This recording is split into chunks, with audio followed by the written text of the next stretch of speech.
Maintenant, on est tous assis. Bonjour à tous. C'est pour moi un plaisir d'introduire cette initiative. Donc, c'est cet après-midi thématique qui nous réunit pour réfléchir sur l'évaluation des coûts complets des énergies renouvelables. C'est une initiative qui a été proposée par la chaire Énergie et Prospérité et l'association X Renouvelables. Vous avez lu dans le programme, moi je suis Anna Créti, je suis chercheur associé à la chaire Énergie et Prospérité, professeur à l'Université Paris-Dauphine et également directrice scientifique de la chaire Économie du climat. Donc ces sujets m'intéressent à plusieurs égards, à plusieurs titres, et je vous donnerai juste pour ouvrir la réflexion cet après-midi ma propre perception du sujet. Avant de rentrer donc dans les vifs de cet argument, quelques mots d'introduction sur la chaire Énergie et Prospérité que vous connaissez peut-être. Donc c'est une chaire dont les partenaires académiques sont l'école polytechnique, l'ENSAE et l'école normale, et qui se propose en fait de réfléchir aux questions de la transition énergétique avec un accent très fort sur les problèmes de politique publique. Donc nous sommes dans un lieu où ces politiques publiques se forment, c'est encore plus un honneur d'être là. Les partenaires industriels sont un peu variés, donc, pour en témoignant le fait que la transition énergétique n'intéresse pas que les énergéticiens.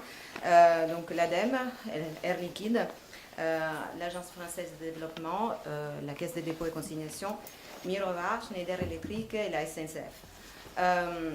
Les sujets de la chaire Énergie et Prospérité sont présentés en trois axes. Une partie de réflexion microéconomique, dans laquelle s'inscrivent également mes travaux. Une partie macroéconomique avec une forte dimension environnement et également les financements des questions, des innovations bas carbone. Donc un ensemble assez cohérent dans lequel on regarde ces sujets, mais sous différents angles. Pour ce qui nous réunit aujourd'hui, c'est vrai que c'est un sujet qui se prête à être discuté soit du point de vue académique, soit du point de vue industriel. Donc on va voir également les points de vue de l'association X Renouvelable. Moi j'ai longtemps enseigné à l'économie de l'énergie à l'école polytechnique et je sais que les étudiants sont naturellement attirés vers ces sujets. Pour la petite anecdote, juste pour commencer, un de mes étudiants me disait, mais ici à l'école, on travaille sur le nucléaire, sur l'énergie renouvelable. Je dis, pourquoi pas. Effectivement, il y a quelque chose au milieu, mais probablement ce qui est plus porteur dans l'avenir, c'est ce qui est bas carbone, en fait, les traits d'union entre les deux, même si justement les technologies sont très différentes, étaient celui-là. Quand on essaye de porter, de voir qu'est-ce qu'on peut rajouter du point de vue académique à de nombreux problèmes qui se posent après dans la gestion des filières d'énergie renouvelable, qui sont elles-mêmes très variées, c'est vrai que les questions sont nombreuses. Et je me suis confrontée à ces problèmes récemment en écrivant un livre de texte pour un éditeur majeur américain sur les marchés électriques.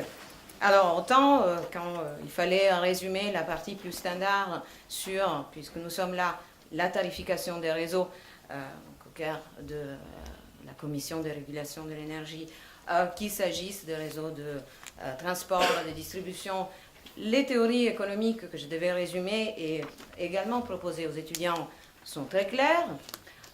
Autant quand je suis passée à essayer de comprendre, de donner les principaux messages qu'il faut retenir sur les énergies renouvelables, je me suis rendu compte d'une extrême dispersion de la littérature académique sur les sujets. Moi, je regarde essentiellement la partie effectivement plus marché, concurrence, régulation, émergence de la filière, les aspects coûts qu'on va discuter aujourd'hui.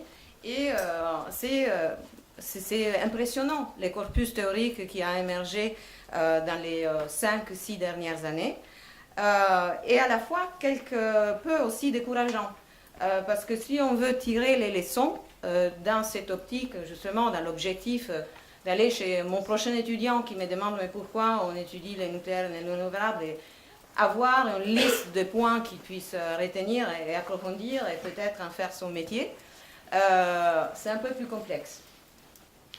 Et il y a aussi une boucle un peu particulière qui revient sur ces questions des réseaux, donc comment les énergies renouvelables ont également, je ne dis pas fait trembler, mais remis en discussion des éléments forts de régulation des réseaux. Puisqu'il y a effectivement des aspects un peu particuliers, tels que la production décentralisée, la variabilité de ces énergies, qui pose également des problèmes dans l'intégration de ces énergies dans les systèmes électriques, d'abord dans les réseaux et après dans les marchés. Donc un contexte également intéressant, donc c'est pour ça qu'on réfléchit, qu'on fait de la recherche, qu'on essaye de voir quels sont les sujets forts. Un de ces sujets forts est effectivement l'évaluation des coûts.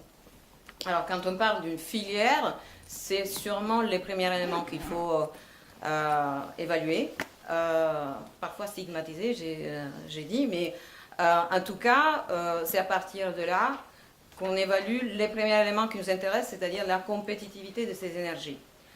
Alors pourquoi il faut s'en intéresser et pourquoi il y a eu un peu cette émergence d'essayer de quantifier les coûts. On est dans un contexte évidemment de décarbonation du secteur électrique. Ce n'est pas la seule raison pour laquelle les énergies renouvelables ont été intégrées dans les mix électriques. Par exemple, dans un pays où j'ai beaucoup étudié le secteur des renouvelables, l'Italie, les énergies renouvelables ont été intégrées bien en amont de la directive 2008 qui a imposé un certain quota dans la consommation d'électricité pour les consommateurs finaux, les fameux 20%. Là, on les a introduites plutôt pour un souci d'indépendance énergétique. Donc, indépendance énergétique, décarbonation, également développement industriel. Donc, une énergie qui a répondu à plusieurs besoins, mais tout de suite s'est posé la question d'en évaluer la compétitivité. Donc, quand on fait cet exercice, il faut avoir des instruments qui sont à la fois économiques et également techniques, et qui parfois sont une représentation de la réalité.